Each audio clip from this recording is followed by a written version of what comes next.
इस माँ जी की चंद दिन पहला एक वीडियो बनाई सी। दवाई वाला कहती रहनी लभनी कितों दवाई लो भी वेंदे कि कित्थों लभनी।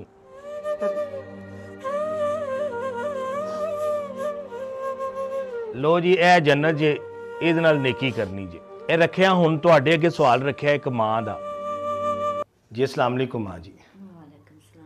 ਮਾਂ ਜੀ ਇਹ ਤੁਹਾਡੇ ਕਰਜ਼ੇ ਦੇ ਪੈਸੇ ਜੇ ਤੇ ਕੋਈ ਤੁਹਾਡੀ ਦਵਾਈ ਆਸੇ ਪੈਸੇ ਜੇ ਜਿਸ ਸ਼ਖਸ ਨੇ ਭੇਜੇ ਨੇ ਉਹਦੇ ਅਸੀਂ ਦੁਆ ਕਰਿਆ ਜੇ। ਅੱਲਾਹ ਤਾਲਾ ਨੂੰ ਇੰਨਾ ਦਵੇ ਕਦੀ ਥੋੜ ਕੇ ਨਾ ਪਵੇ।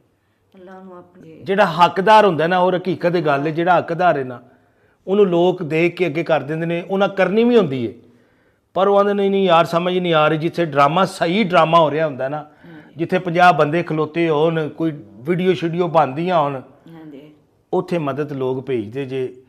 ਇੰਜ ਦੀਆਂ ਮਾਵਾਂ ਦੀ ਮਦਦ ਨਹੀਂ ਜੇ ਹੁੰਦੀ। ਤੁਸੀਂ ਅੱਲਾਹ ਤੁਹਾਨੂੰ